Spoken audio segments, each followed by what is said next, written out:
Hey guys, it's Ryan again, and this is lesson 2.3, and we are discussing, well, wait a minute, no, it's 2.4.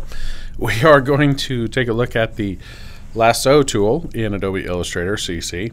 So first we'll go to the browser, and this is in Chrome, and I've got the link. What you'll do is follow the link in the description, and you'll download the lesson files. And then we'll switch over to my desktop where I pasted it.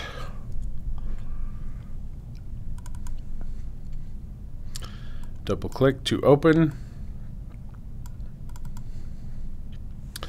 And it's the same setup as we've seen before. So it'll have the instructions and then some area to practice with an example to the side. So what I want you to do with the Lasso tool, and the lasso is over here on the toolbar. It's the fourth one. If you have the wider version, it's the second row and the right object. So anyway, it looks kind of like a Q with a little arrow attached. When you select it, either by clicking on the toolbar or by hitting Q on your keyboard, it'll look like this. It's got kind of a Q shape to the lasso with a little arrow point next to it. The arrow point is to help you find where the selection is going to happen. So for example, you see that it drags from that point there. Alright, so you can use it to select whole objects or parts of objects or even multiple parts of different objects. So first, get the lasso tool active. We've got that. Then drag a selection around the objects or anchor points you wish to select. And then once you're done, the critical thing with the Lasso tool is it's easy to select things, but then the most important thing to do after you've selected is to move those parts around. Otherwise, why would you select them? So in order to move the objects or the parts, change to the direct selection tool by A, or it's the second one here on the toolbar. The white arrow, some people call it. Alright, so we've got the Lasso tool. Let's look at our example over here on the right. With the Lasso tool, you'll select the points that are indicated by these arrows, and then you'll move those with the direct selection tool to the new location indicated by the lighter blue shape behind it, and you can see that on all of these here. So we'll drag a selection with the Lasso tool around the points indicated, and then switch to the direct selection tool to move the points to a new location. And there's two ways you can do it. You can select individual points like this, and then go to the direct selection tool, move that individual point. If yours doesn't flow as easily as mine, you may try turning off your smart guides and your snap to point so that you have a little bit more control and the system is following you rather than telling you where you want to put your objects. And you may see that as you try to move things around. So I've done that one. Let's go back to the Lasso tool. And again, you could probably use the direct selection tool to click that point, but we want to have practice with the Lasso tool. Alright, so there's that one. I will go back to the Lasso tool, and in this case, instead of individually clicking each one of these points that are indicated, I'm going to drag my selection around it, around those points, and you can see that now they are selected rather than the other points. Then we'll switch to the direct selection tool and move to that new location that's indicated, and there we go. Alright, so over here, back to the Lasso tool, we only want this point on the circle, and then back to the direct selection tool, move it so it kind of looks like that new shape. Good job. It's not a circle anymore, but that's okay. So you could do that. With the Lasso tool, you could also drag across the object to get these two opposing points. And as you see, it didn't select the center, and it didn't select these other points or anything else. And as we grab the direct selection tool and start moving those points, they both go together, and that's just great. Okay, on to the next one. Q again to get the lasso tool. Select, whoops, I missed one. Select the points that we're looking at. Go to the direct selection tool. Drag to the new location. And let's do this one here. Now in this one, you want to make sure that you only get this side of the curve and this side of the curve rather than the other sides, because that is not part of the indicated points. However, we want both of the lines and this other curve here, and you can see that I didn't select these ones here. Those are just the anchor point handles that are attached. So we'll move now with the direct selection tool. And there you go. For this last one, it says select all the inner points of this starburst. And so we'll just get a selection of those inner points. Switch to the direct selection tool and drag it out so it kind of looks like that shape behind it. Alright, so again, like always, to continue the lesson, scroll right to get to the next page, and you can do that with the scroll bar here or using the navigation right there.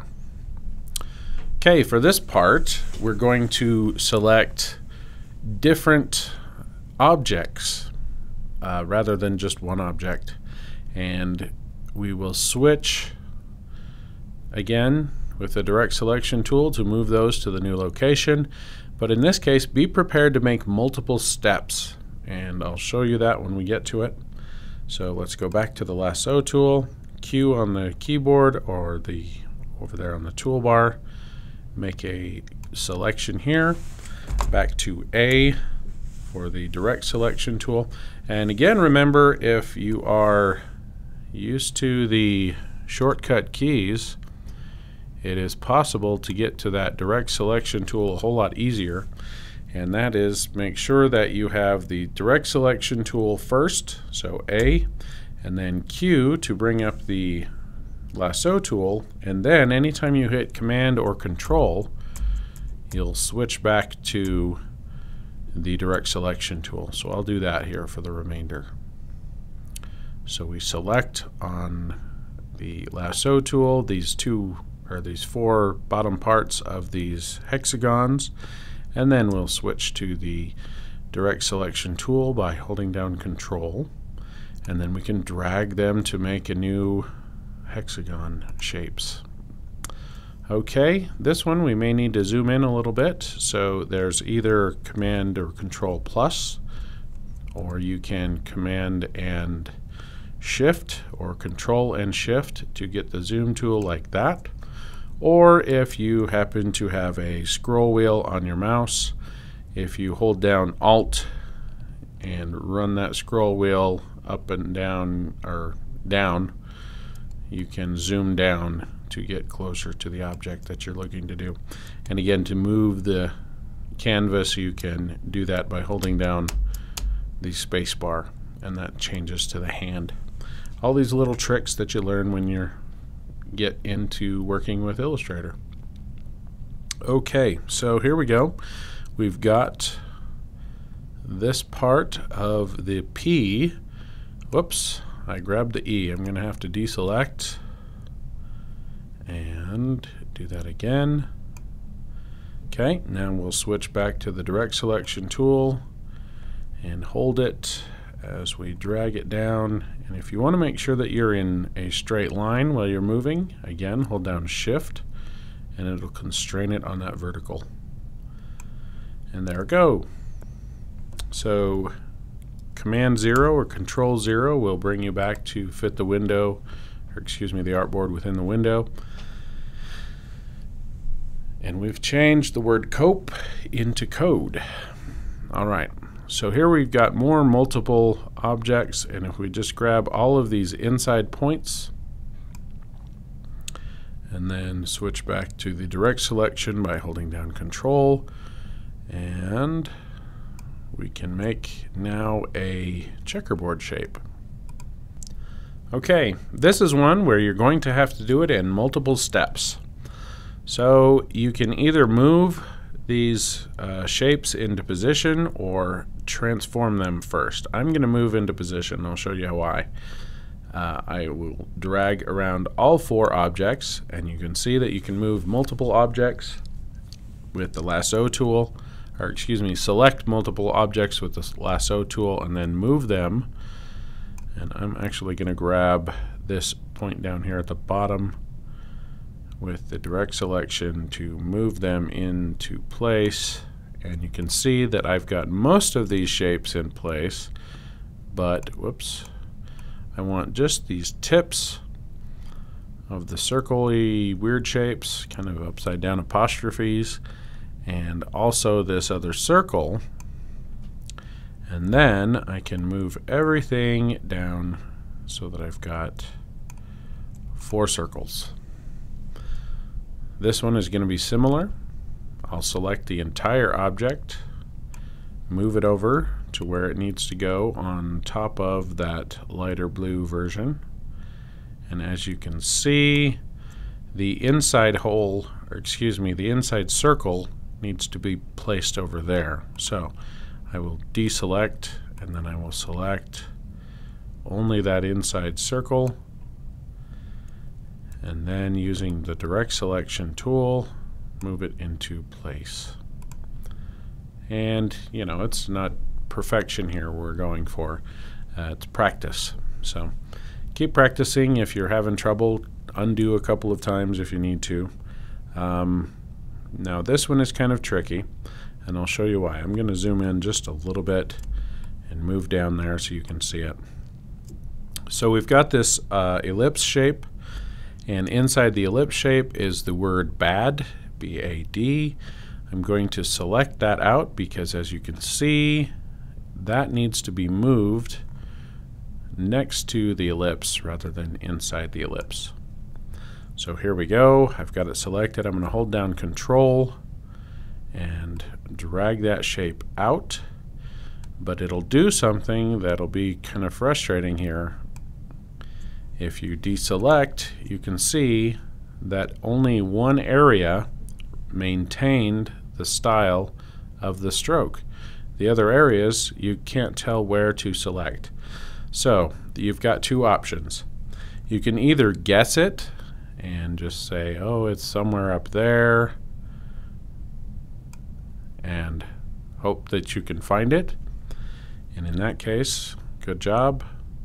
But then you need to make sure that you're selecting, excuse me, proving my point. You need to make sure that you're selecting exactly what you need selected.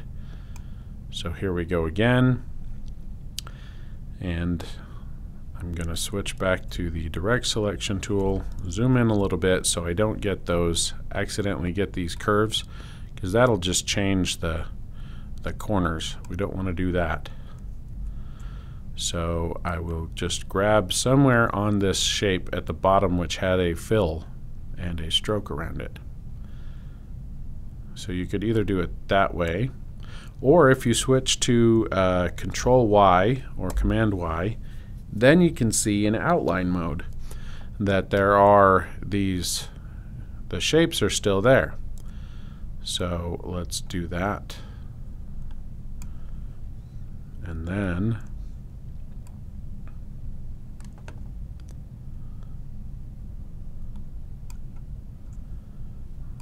you can move them that way.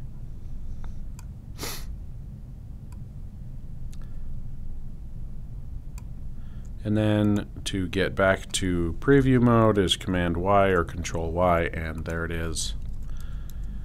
Those are the parts that we moved. Okay. So just do whichever is most comfortable for you, whichever you feel better at doing, and don't get frustrated with it. Just try again. Sometimes Illustrator doesn't do what you expect, and so just be prepared for those kinds of situations and you'll do fine. All right, so continue to the next lesson, or to continue the lesson, scroll right, and we'll just hit this button here. Last page. So on this last one, the instruction says sometimes you can't select the objects you want in one pass. In times like this, drag the lasso around the points you want to select, then hold Shift and drag the lasso around other points to select them as well. And I'll show you what I mean. So the direction here says remove the flowers from the artwork below. It's not that I don't like flowers, it's an easy exercise. Okay, so we'll select this first flower and hold down Shift, drag a selection around the second flower, continue holding down Shift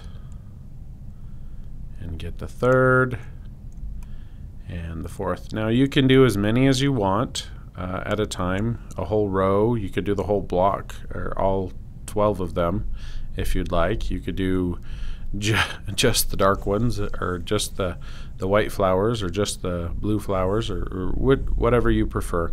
And then when you're ready to delete, hit the delete or backspace key on your keyboard.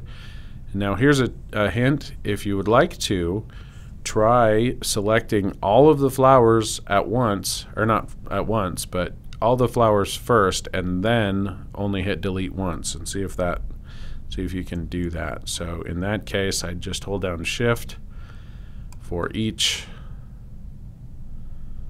flower. Oops, I hit the edge of my desk. That'll be tricky. Nope, it got the whole thing good.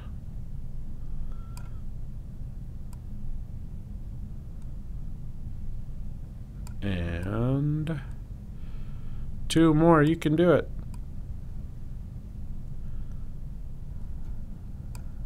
All right, so I missed a point there. Again, you can just keep held, make sure that Shift is still held, and you should be able to just go back and pick up any ones that you might miss. And there, they're all gone.